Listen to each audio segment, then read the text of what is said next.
한국에는 장군멍군하는 장기가 있습니다.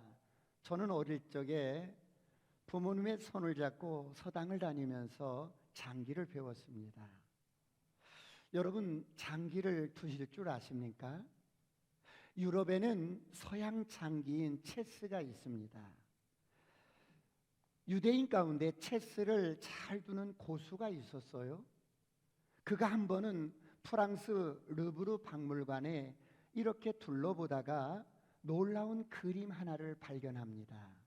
인간과 사단이 결사적으로 체스를 두는 그림이었습니다. 얼마나 결사적으로 체스를 두는지 그림을 보는 사람마다 여러분 그 느낌이 그대로 전달될 만큼 치열한 싸움이었습니다.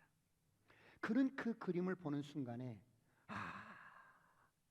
인간의 싸움의 본질이 바로 이것이라는 것을 깨닫게 됩니다.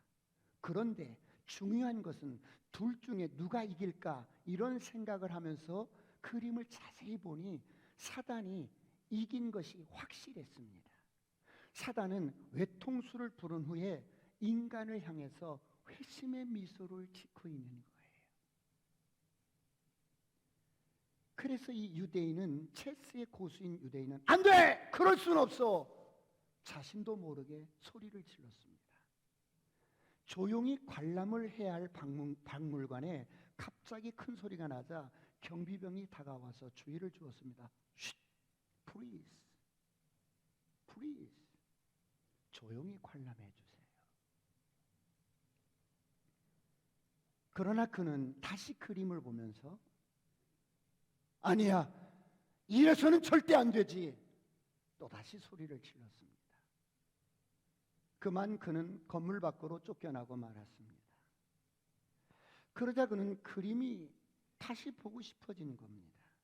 잠시 후에 박물관 안으로 다시 들어왔습니다. 이번에는 경비원이 옆에 따라 붙었습니다. 다시 그림을 조용히 바라보았습니다. 어떻게 하면 좋을까? 어떻게 하면 저 사람이 사단을 이길 수 있을까? 어떻게 하면 인간이 악마를 이길 수 있을까? 체스의 고수였던 그는 그림을 바라보다가 마지막 한 가지 회생의 방법을 찾아냅니다. 그래! 바로 이거야! 아직 끝나지 않았어! 외통수는 피할 수 있어! 방법이 있어! 외치는 소리와 함께 그 유대인은 쫓겨나고 말았습니다. 그 그림의 제목은 체크메이트. 체크메이트는 외통수라는 말입니다. 체크메이트라는 그림입니다. 체크메이트라는 말은 우리말로 번역하면 장기에서 장군이라고 부르는 것인데, 이 장군은 외통수에 걸려서 절대로 피할 수 없는 상황을 말합니다. 체스에서는 완벽하게 이긴 상황을 말합니다. 자, 그림을 잠깐 보실까요? 이 그림의 제목은 Satan playing at chess with man his soul. 인간의 영혼을 걸어놓고 지금 체스를 두는 것입니다. 인간의 영혼을 빼앗으려는 인간과 체스하는 사단의 그림입니다. 이 그림은 인간이란 어떤 존재이며 인간의 근본 문제를 어떻게 해결할 수 있느냐에 관한 명화 중에 명화라고 합니다. 사랑하는 성도 여러분, 사람이 악마를 이길 수 있을까요? 인간이 사단을 이길 수 있을까요? 만약 인간이 사단을 이길 수 있다면 여러분은 그것이 무엇이라고 생각하십니까? 여러분, 인간과 사단이 싸우는데 인간은 사단을 이길 힘이 없습니다. 인간은 여러분 사단에게 영혼을 팔아버린 존재입니다. 그래서 진자는 이긴 자의 종입니다. 이미 인간은 죄값으로 영혼이 팔려버렸기 때문입니다. 그래서 일평생 죄의 종노릇합니다. 죽음이 두려워서 종노릇합니다. 이것이 인간의 운명입니다. 그렇다면 이런 인간이 어떻게 해야 악마로부터 벗어날 수 있겠습니까? 인간은 사단과 체스 게임에서 이미 외통수에 걸렸습니다. 완전히 끝나버린 게임입니다. 더 이상 방법이 없어요. 완벽하게 져버린 게임에서 인간이 어떻게 사단을 이길 수가 있단 말입니까? 만약에 인간이 사단을 이길 수 있는 방법이 있다면 오직 하나뿐입니다. 외통수를 피할 수 있는 방법은 오직 하나뿐입니다. 바로 신의 한 수가 남아 있습니다. 그것이 무엇입니까? 다 같이 로마서 10장 13절을 보시겠습니다. 다 같이 합독합니다. 시작. 누구든지 주의 이름을 부르는 자는 구원을 받으리라. 누구든지 주의 이름을 부르는 자는 구원을 얻으리라. 할렐루야. 누구든지 주의 이름을 부르는 자는 구원을 얻으리라. 누구든지 주의 이름을 부르는 자는 구원을 얻으리라. 할렐루야. 이것이 신의 한 수인 것입니다. 이 세상 어떤 인간도 사단을 이길 수는 없습니다. 그런데 우리가 어떻게 사단으로부터 승리할 수 있습니까? 바로 우리 구주 예수님께서 이 땅에 찾아오셔서 십자가에서 우리의 죄를 감당하시고 원수 마귀의 머리를 밟아버렸습니다. 할렐루야. 그리고 우리를 죽음에서 해방시켜 주셨습니다. 죄값으로 팔려버린 인간을 주님께서 다시 한번 지옥으로 떨어지기 직전에 우리의 영혼을 구원하시고 자유케 하셨습니다. 할렐루야. 이것이 영적인 실제입니다. 그러므로 영적으로 부지런하게 사시길 축원합니다. 선포합니다. 어둠은 떠나갈지어다. 저주는 떠나갈지어다. 가난도 떠나갈지어다. 모든 질병도 떠나갈지어다. 저를 향하여 선포합니다. 아싸, 꿈같은 일이 일어납니다. 지난 시간에 영적인 게으름에 대해서 말씀을 드렸습니다. 게으름은 그릇된 자기 사랑이라고 말씀을 드렸습니다. 게으름은 사람들이 자신을 사랑하는데 그릇된 방법으로 자신을 사랑하는 것입니다. 그렇다면 게으름에는 어떤 것이 있을까요? 첫 번째, 육체적인 게으름이 있습니다. 여러분, 육체적으로 게으른 사람은 특징이 뭡니까? 아주 잠을 좋아합니다. 오늘 본문 말씀 10절을 다 같이 한번 보겠습니다. 다 같이 한번 10절 시작. 좀 더 자자, 좀 더 졸자, 손을 모으고 좀 더 누워 있자 하며. 좀 더 자자, 좀 더 졸자, 좀 더 자야 하는데 좀 더 늘 피곤해합니다. 그래서 일어날 때마다 힘이 든다는 것입니다. 여러분, 어떤 사람은 몸이 쇠약해서 그럴 수 있습니다. 어떤 사람은 몸에 지병이 있어서 그럴 수 있습니다. 그러나 그렇지 않은 사람에게는 게으름은 습관성인 경우랍니다. 육체적으로 게으름의 특징은 행함은 없고 지나치게 편리함을 추구한다는 것입니다. 그래서 잠언서 19장 24절은 이렇게 말씀합니다. 다 같이 한번 합독합니다. 시작. 게으른 자는 자기의 손을 그릇에 넣고서도 입으로 올리기를 괴로워하느니라. 게으른 자는 자기 손을 그릇에 넣고도 입으로 올리기를 괴로워합니다. 사랑하는 성도 여러분, 오늘 여러분은 어떻습니까? 게으름의 진면목을 보여드리겠습니다. 게으르기로 소문난 농부가 있었습니다. 그날도 역시 모든 가족들은 밭으로 일하러 나갔어요. 근데 그 농부만 집에 남아서 낮잠을 이렇게 대청마루에서 자고 있었습니다. 그런데 잠결에 이상한 소리가 들리는 거예요. 개슴츠레하고 눈을 뜨고 주위를 살피니까 어떤 도둑이 대낮에 담을 넘고 있는 거예요. 그런데 이 게으른 농부는 도둑이 출현했음에도 불구하고 이 농부는 마음속으로만 도둑이네.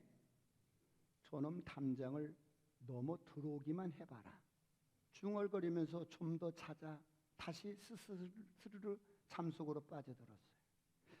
쿵 하고 소리가 나서 힘겹게 또 눈을 떠보니까 도둑이 담을 뛰어내려서 마당으로 살금살금 걸어오는 거예요. 이번에는 농부가 무겁게 내려오는 눈꺼풀을 이기지 못하고 속으로만 중얼거립니다. 집 안으로 들어오기만 해봐라.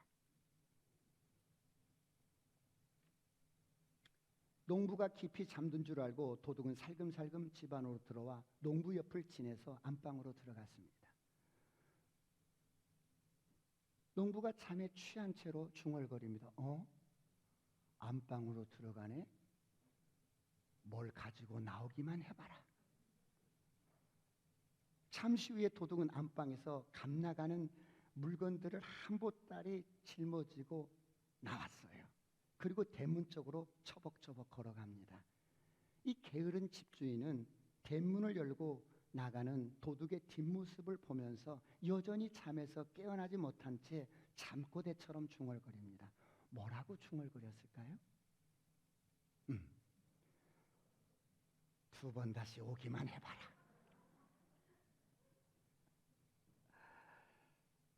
선포합니다. 게으름의 영은 떠나갈지어다. 가난의 영도 떠나갈지어다. 저주의 영도 떠나갈지어다.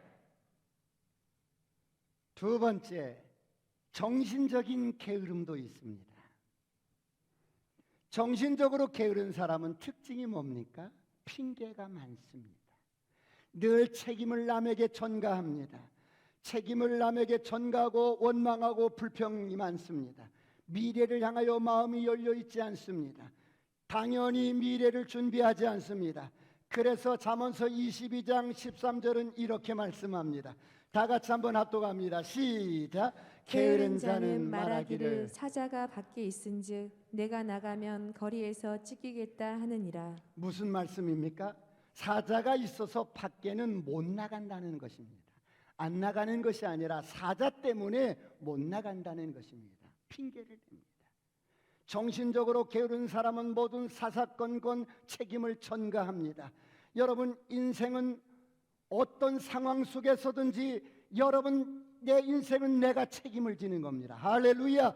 그런데 정신적으로 게으른 사람은 남을 탓하기만 합니다. 내가 힘든 이유는 누구 때문이야? 내가 못 사는 이유는 누구 때문이야? 내가 이렇게 사는 이유는 부모 때문이야? 내가 흙수저 때문이야? 내가 남편 때문이야? 아내 때문이야? 길을 가다 넘어져도 정부 때문이야? 도로 관리를 잘못한 정부 때문이야? 요즘 아무리 공부하고 노력해도 취직을 안 되는데 공부는 뭐해? 도전조차도 않습니다. 미리 포기해버립니다. 이것이 정신적인 게으름입니다. 이러면서 여러분 환경을 비난합니다. 이것이 정신적인 게으름입니다. 선포합니다. 정신적인 게으름의 영은 떠나갈지어다. 떠나갈지어다. 떠나갈지어다. 저를 향해 선포합니다. 아싸, 꿈 같은 일이 일어납니다. 그렇다면 여러분, 신앙생활하는 저와 여러분은 개미처럼 정말로 부지런히 일하며 살아야 합니다. 그런데 이것이 전부일까요? 개미처럼 부지런히 일하면서 사는 것이 전부일까요? 여러분, 이것은 예수 믿지 않는 사람도 부지런히 사는 사람들이 참 많습니다. 그들은 새벽부터 자기 자신을 개발하기 위해서 열심히 공부하고 열심히 노력합니다. 여러분, 출근하기 전에 이미 자기의 어떤 분야의 하나님 전문가가 되기 위해서 그들은 열심히 노력해요. 코로나 전에는 여러분, 토요일 같은 날은 새벽에 서울 같은 데 가보세요. 호텔 로비마다 커피숍마다 여러분 가득 세미나가 여러분 사람들이 모여서 자기 개발들을 하기 위해서 여러분 얼마나 부지런한지 몰라요. 이것은 하나님께서 누구에게나 주신 일반적인 은총입니다.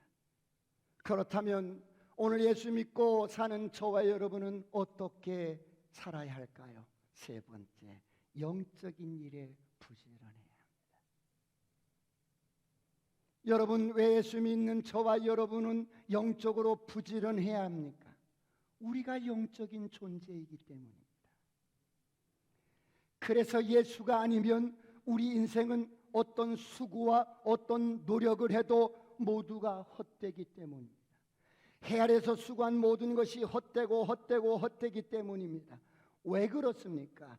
여러분, 인간은 사단과 체스 게임에서 이미 끝나버렸습니다.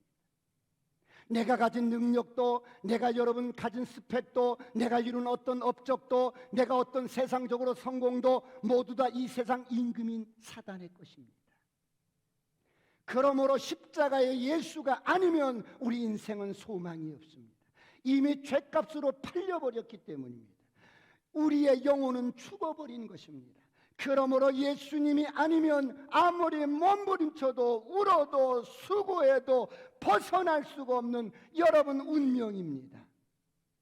그러므로 예수 믿고 구원받은 저와 여러분이 영적으로 부지런해야 합니다. 할렐루야. 오늘 이런 은혜가 있기를 축원합니다. 그렇다면 오늘 저와 여러분이 영적으로 부지런하게 사시려면 어떻게 해야 할까요? 첫 번째, 마음을 잘 돌봐야 합니다. 사람은 마음이 중요합니다. 여러분, 우리가 매일 한 번씩은 거울을 보실 것입니다. 여러분, 얼굴을 그렇게 관리를 하잖아요. 그런데 마음은 그렇게 관리를 하지 않습니다. 마음은 보이지 않는다고 여러분 무시하면서 삽니다.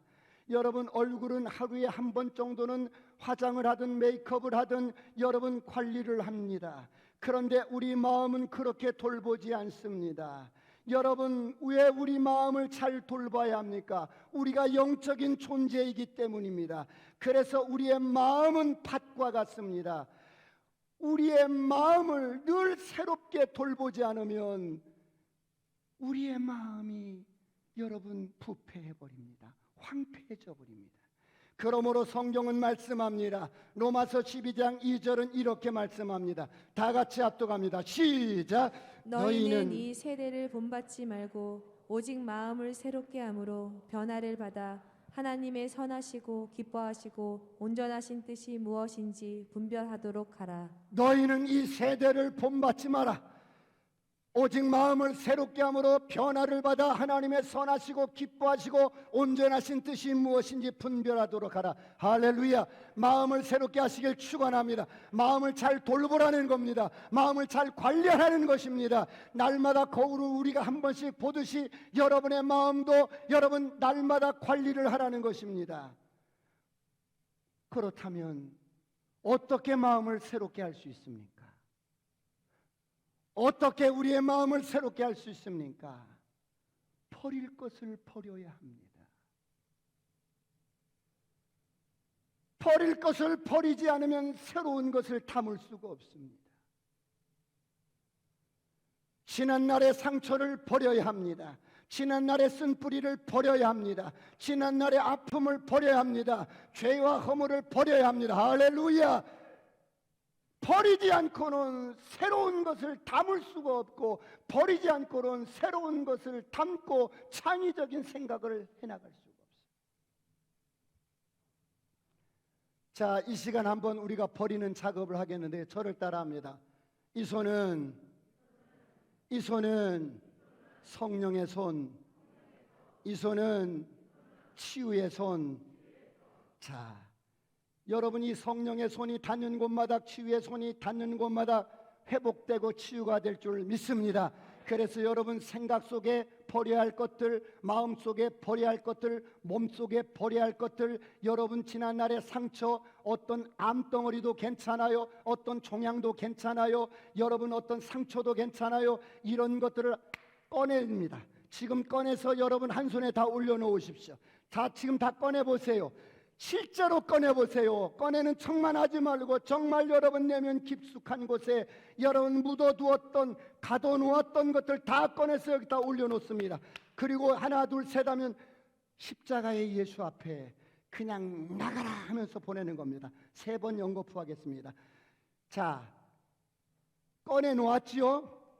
자, 하나 둘 셋 하면 십자가 앞에 예수님께 날려보냅니다. 하나 둘 셋 나가라! 하나 둘 셋 나가라! 하나 둘 셋 나가라!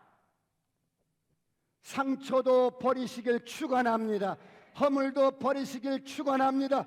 죄도 버리시길 축원합니다. 여러분 이런 것이 무슨 보물덩어리라고 마음속에 담아두고 가지고 다니는 거예요.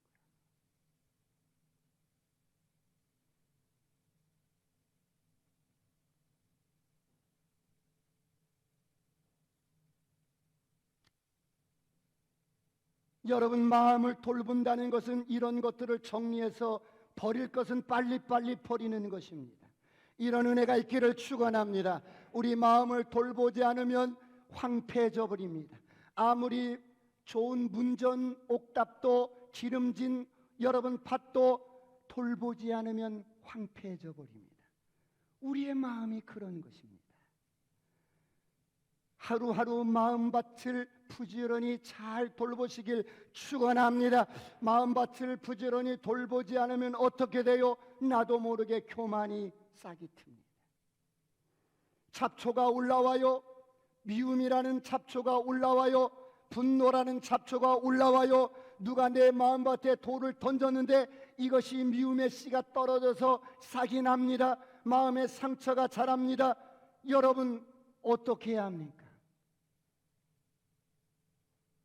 예수님이 십자가에 달려 돌아가신 것이 장난이란 말입니까? 그렇게 예수를 믿는데도, 그렇게 오랜 세월 신앙생활하면서도 빨리빨리 마음을 잘 돌보고 관리해서 날마다 승리하시길 축원합니다. 여러분, 우리를 사랑하신 십자가의 예수님처럼 열심히 사랑하고 열심히 용서하기를 축원합니다. 마음을 열심히 돌보시길 축원합니다.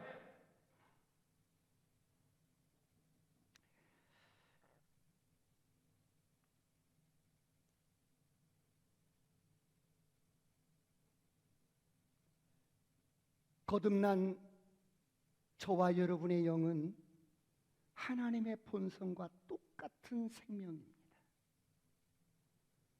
우리는 새롭게 거듭난 피조물입니다. 이전 것은 지나갔습니다. 할렐루야. 저를 따라합니다. 나는 영입니다. 혼을 가지고 몸 안에 삽니다. 하나님께서 우리 안에 넣어주신 거듭난 이 영은 선한 마음을 가지고 이것을 잘 관리하고 유지하기 위해서는 어떻게 해요? 날마다 마음의 잡초를 뽑는 거예요. 나도 모르게 묻어두는 어떤 생각들 부지런히 뽑아서 여러분 관리를 해야 돼요. 인생 망가지는 거 간단해요, 여러분. 여러분의 마음을 돌보지 않고 마음이 원하는 대로 행해 보십시오. 마음이 하고 싶은 대로 놔둬 보세요. 세상의 모든 욕심의 잡초와 교만의 잡초와 원통함의 잡초와 분노의 잡초들이 끝없이 무성해져서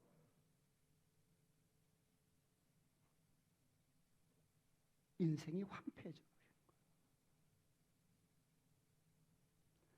오늘 거듭난 저와 여러분은 세상에서 열심히 사는 것도 중요합니다.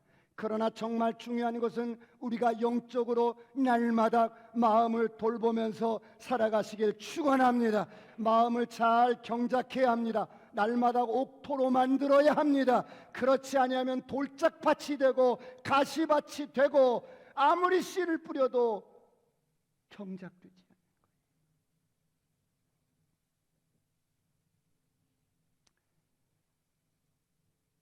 사랑하는 성도 여러분, 많은 사람들이 연세가 들면 앞으로 노후 생활을 위해서 준비하는 것 정말 중요합니다. 잠언서 6장 8절을 오늘 본문을 보시겠습니다. 다 같이 합독합니다. 시작. 먹을 것을 여름 동안에 예비하며 추수 때에 양식을 모으느니라. 개미는 열심히 여름에 일을 해서 추수 때 양식을 모아서 겨울을 나요. 그래서 이솜 우화에 보면 개미와 배짱이라는 그런 이야기가 있어요. 배짱이는 여름 내내 일하지 않고 노래만 부릅니다. 그런데 추운 겨울이 와서 배짱이가 너무 배고픈 거야. 그래서 개미네 집을 찾아가서 누구세요? 개미야, 나야. 응? 배짱이, 네가 웬일이야? 너무 배고파서 먹을 것 좀 줄 수 있니? 야, 너 여름 내내 노래만 부르고 있더니 놀고만 있더니 줄 수 없어. 배짱이가 문전박대를 당하고 집에 돌아와서 슬프게 노래합니다. 그런데 여러분, 이게 현대판 개미와 배짱이는 어떤 버전으로 여러분 해석이 되냐면, 개미에게 문전박대를 당하고 돌아온 배짱이가 막 슬프게 배고파서, 여러분 축구 배고파서 막 노래를 부르는데 그 트로트 신인가 트로트 비슷한가 거기에 그 심사위원들이 너 한번 트로트에 한번 출전해봐. 그래서 출전했는데 대상을 받았대요. 그래서 돈방석에 올랐대요. 그 돈방석에 올라서 이 개미가 어떻게 사는가 배짱이가 찾아가 봤더니, 자랑하려고 찾아가 봤더니 세상에 개미가 너무 열심히 일해가지고 허리 디스크에 걸려가지고 병원비로 그 모아놨던 거 다 여러분 날려버렸다는 거예요. 여러분 무슨 말씀이에요? 개미는 미래를 준비한다는 거죠. 많은 사람들이 미리미리 은퇴 후에 앞으로의 삶을 위해 노후를 준비합니다. 그래서 어떤 사람은 노후연금도 들고 건강보험도 들고 국민연금도 들고 모든 것을 준비합니다. 예, 우리가 우리의 노후를 위해서 잘 준비해 두셔야 합니다. 그런데 여러분, 이런 것뿐만 아니라 오늘 성경은 개미가 미래를 준비하는 것처럼 너희도 영원한 삶을 준비하라는 겁니다.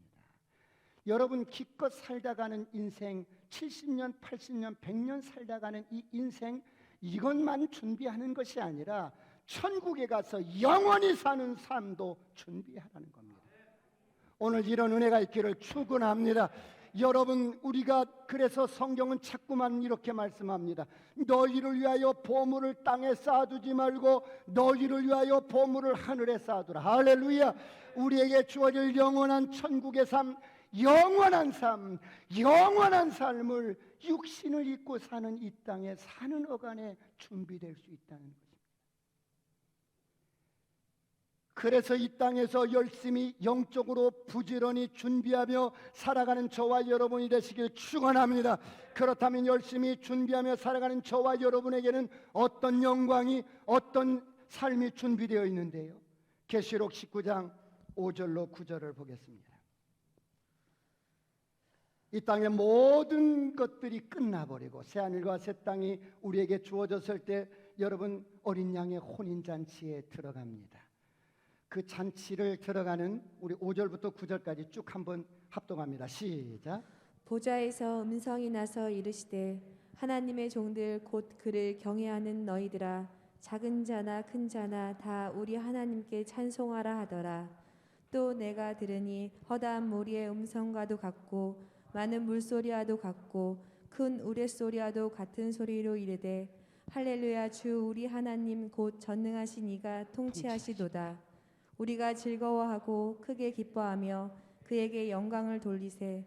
어린 양의 혼인 계약이 이르렀고 그의 아내가 자신을 준비하였으므로 그에게 빛나고 깨끗한 세마포 옷을 입도록 허락하셨으니 이 세마포 옷은 성도들의 옳은 행실이로다 하더라.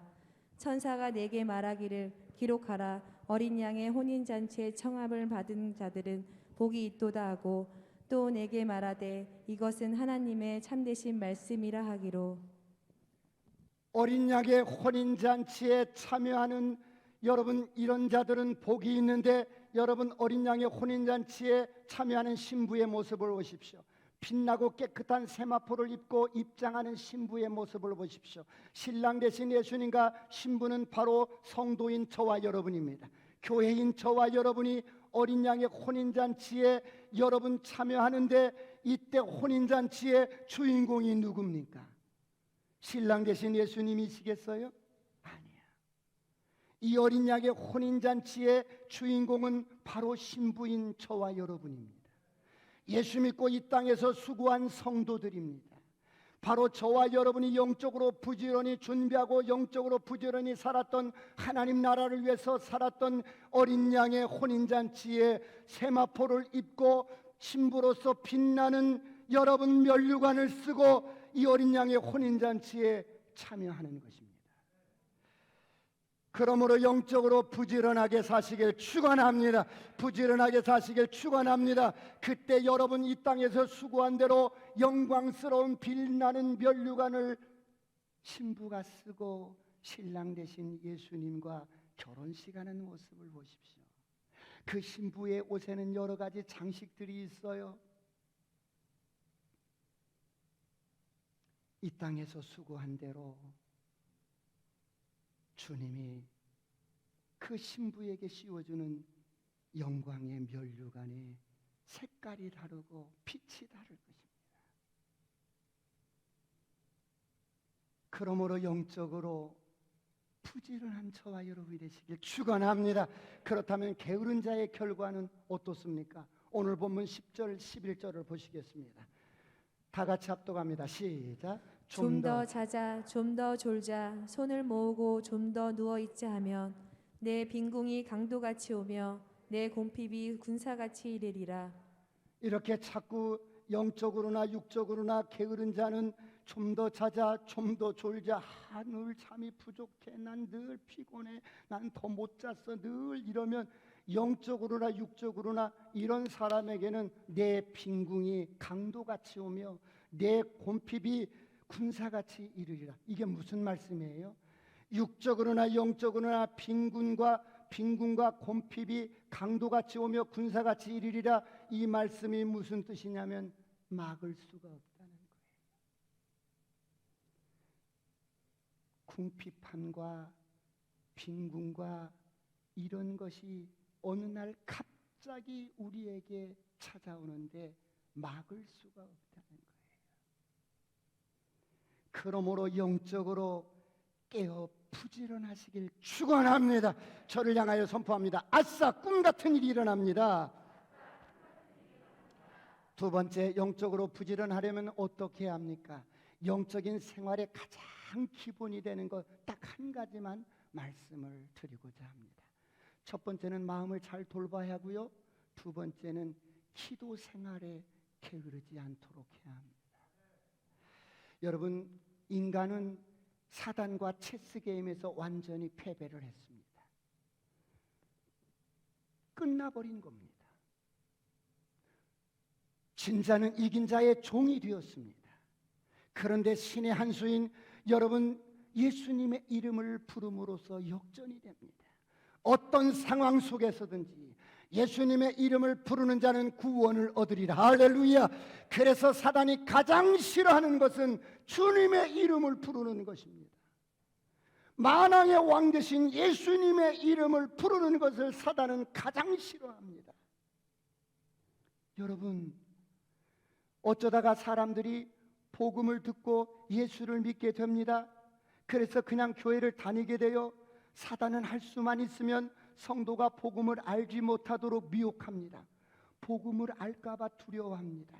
여러분, 우리의 정체성을 깨달을까봐 두려워합니다. 우리가 정체성을 깨닫게 되면 여러분, 원수마귀는 아무것도 아닌 것을 알고 우리가 이 땅을 담대하게 정복자보다 나은 자로서 죽음을 이긴 자로서 능력 있게 살아갈 것을 알고 사단은 늘 어때요? 속이고 미혹합니다. 그래서 다른 것에 관심을 갖도록 자꾸 우리를 여러분 미혹을 하는 거예요. 그런데 이 사단이 그래, 교회는 다녀도 괜찮아, 다녀봐. 그런데 이 사단이 가장 싫어하는 게 뭐예요? 성도가 주의 이름을 부르면서 기도하는 것이에요. 기도하는 성도를 가장 싫어하는 거예요. 성도가 주의 이름을 부르면서 기도하면 사단의 네트워크가 깨져버리는 거예요. 성도가 기도하면 하나님의 뜻이 하늘에서 이루어진 것 같이 이 땅에서 이루어지는 거예요. 성도가 기도하면 여러분, 원수마귀의 네트워크가 깨지고 어둠이 떠나버리는 거예요. 할렐루야. 여러분, 과연 그럴까요? 성도가 기도하면 하나님의 약속이 이 땅 가운데 이루어질까요? 할렐루야. 여러분, 이것은 확실하게 주님이 우리에게 약속하신 거예요. 다 같이 우리 에스겔서 36장 33절 36절로 보겠습니다. 지금 바벨론 포로 생활로 완전히 황폐해져 버렸어. 이 예루살렘 성 완전히 이스라엘 땅이 황폐해져 버렸어. 그런데 주님이 그런 땅을 향하여 이렇게 지금 말씀을 하는 거예요. 33절부터 다 같이 시작. 주 여호와께서 이같이 말씀하셨느니라. 내가 너희를 모든 죄악에서 정결하게 하는 날에 성읍들에 사람이 거주하게 하며 황폐한 것이 건축되게 할 것인즉 전에는 지나가는 자의 눈에 황폐하게 보이던 그 황폐한 땅이 장차 경작이 될지라. 사람이 이르기를 이 땅이 황폐하더니 이제는 에덴 동산같이 되었고 황량하고 정박하고 무너진 성읍들의 성벽과 주문이 있다 하리니 너희 사방에 남은 이방 사람이 나 여호와가 무너진 곳을 건축하며 황폐한 자리에 심은 줄을 알리라. 나 여호와가 말하였으니 이루리라. 황폐한 그 땅을 에덴 동산처럼 회복시키겠다는 겁니다. 할렐루야. 나 여호와가 말하였으니 이루리라. 할렐루야. 여러분, 이스라엘 백성들이 70년 동안 바벨론 포로 생활을 합니다. 이들이 다시 돌아올 때는 그 땅 전체가 황폐해져 버린 거예요. 그런데 주님께서 여러분 그 황폐해진 땅을 에덴 동산처럼 회복시켜 주시겠다고 약속합니다. 너무너무 황폐해버린 땅, 그런 땅을 에덴 동산처럼 회복시킨다는 말은 무슨 말씀이에요? 연약한 것들을 고치고 무너진 것들을 세우고 소망 없는 인생들을 고치겠다는 거예요. 할렐루야. 그래서 죽었던 모든 것들이 살아나서 에덴같이 되리라. 할렐루야. 난 하리라. 나 여호와가 말했으니 그 말대로 이루리라. 할렐루야. 그러면 정말 주님은 이렇게 약속한 것을 그대로 이루실 분이실까? 민수기 23장 19절을 보겠습니다. 다 같이 합독합니다. 시작. 하나님은 사람이 아니시니 거짓말을 하지 않으시고 인생이 아니시니 후회가 없으시도다. 어찌 그 말씀하신 바를 행하지 아니하시며 하신 말씀을 실행하지 않으시랴. 하나님은 인생이 아니시기에 거짓이 없고 여러분 시건치 아니하시고 당신이 하신 약속은 반드시 이루시겠다는 거예요. 저를 향하여 선포합니다. 반드시 이루십니다.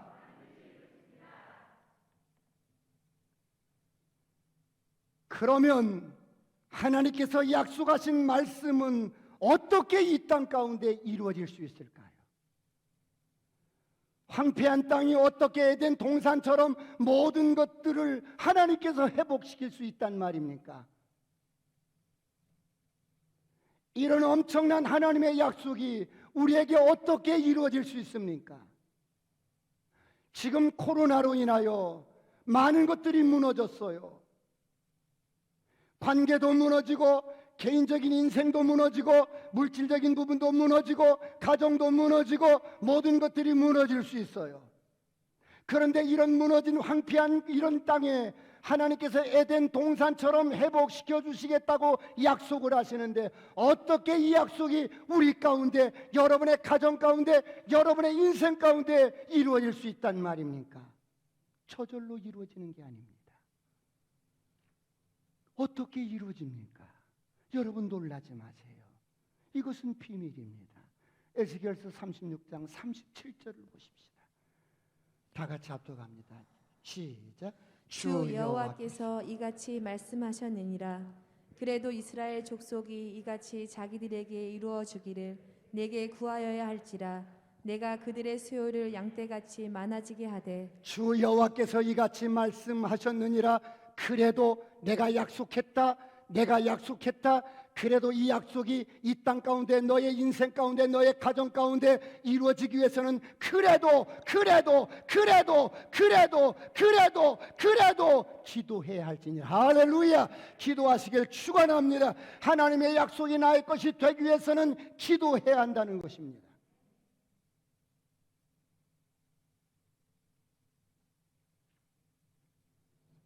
황폐한 성읍이 회복되기 위해서는 기도해야 한다는 것입니다. 황폐한 우리 가정이 회복되기 위해서는 기도해야 한다는 것입니다. 황폐한 내 인생이 회복되기 위해서는 기도해야 한다는 거예요. 우리 사업이 회복되기 위해서는 기도해야 한다는 겁니다. 그러므로 성도가 가장 여러분 이 땅에서 부지런히 해야 할 것은 하늘에서 하나님의 뜻이 이루어진 것 같이 이 땅에서도 이루어질 수 있도록 기도하시길 축원합니다. 저를 향하여 선포합니다. 아싸 기도하겠습니다. 시작.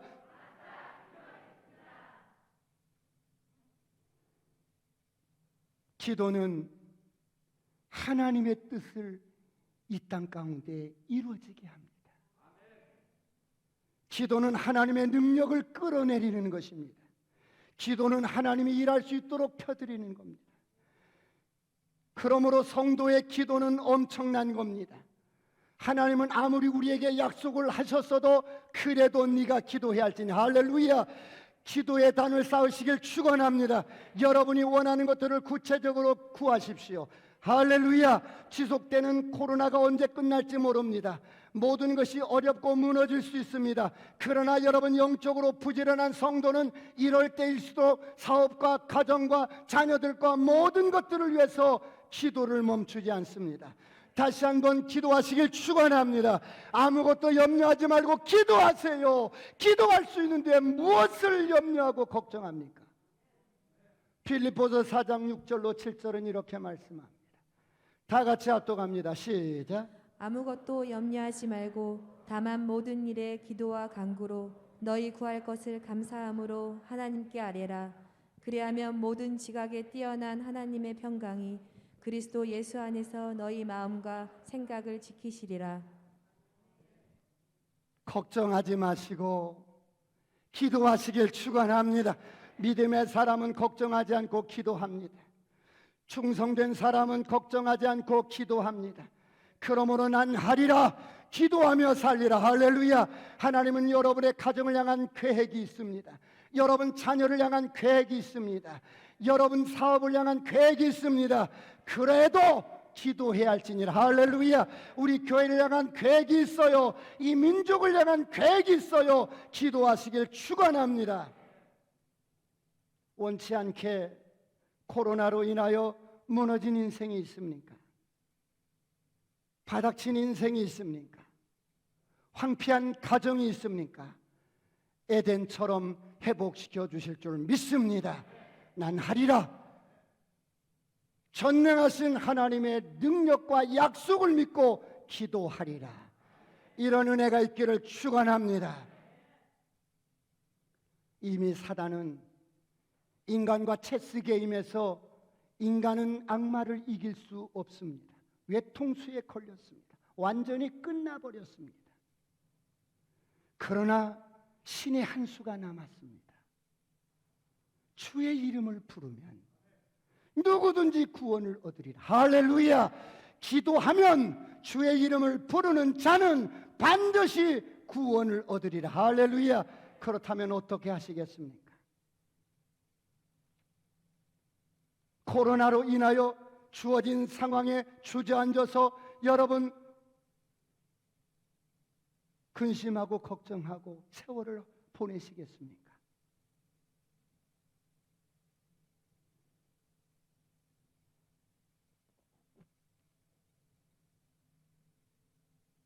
어떤 상황이든지 어떤 환경이든지 인생의 어떤 눈물 골짜기든지 그곳에서 주의 이름을 부르면 구원을 얻으리라. 금요일 날 새벽과 오늘 새벽에 화상으로 줌으로 새벽 설교를 송출을 해봤습니다. 시연을 이렇게 좀 해봤는데요.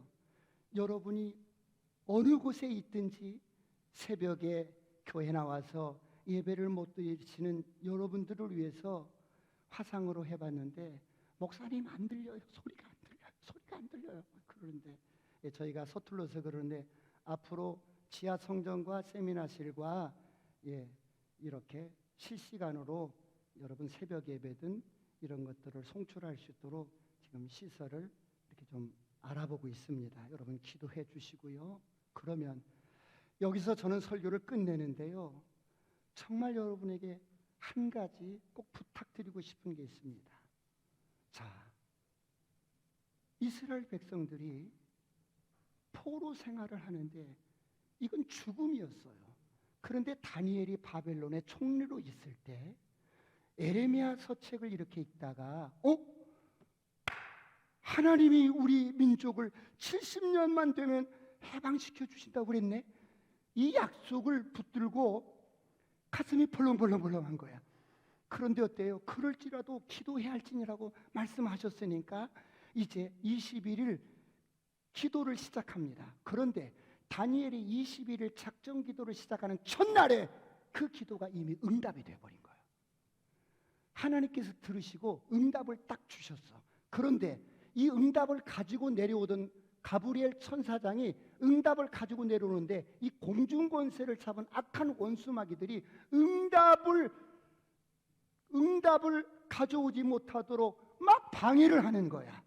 방해를 하니까 이 가브리엘 천사는 싸움하는 천사가 아니에요. 그냥 하나님의 명령을 심부름하는 천사예요. 그러니까 가브리엘 천사가 미가엘 천사장을 도움을 청해서 미가엘 군대장관이 와서 이 악한 원수마귀의 네트워크를 깨는데, 이때 지상에서 다니엘이 기도를 하는데 기도를 21일 동안 멈추지 않는 거예요. 이렇게 하나님의 역사와 인간의 기도가 함께 동역을 해서 가브리엘 천사가 기도의 응답을 가지고 왔는데 이렇게 말합니다. 다니엘아, 네가 기도하는 첫날에 이미 응답이 되어졌었다. 그러므로 어떤 상황에서든지 기도를 멈추지 마시길 축원합니다. 난 기도하리라. 여러분의 자녀를 향한 계획이 있어요. 여러분의 사업장에 계획이 있고, 여러분의 가정에 대한 계획이 있고, 여러분 교회에 대한 계획이 있고, 여러분 이 민족에 대한 계획이 있어요. 하나님은 여러분 한 사람 한 사람 기도의 항아리가 있어요. 누가 그 항아리를 채울 것인가? 반드시 기도하는 여러분에게 꿈 같은 일들이 일어날 줄 믿습니다. 내일 새벽부터 요걸로 혹시 못 나오시면 여러분 줌으로 들어오셔서 새벽 예배도 드리시고 하루를 기도로 시작하는 저와 여러분이 되시길 축원합니다. 기도하시겠습니다.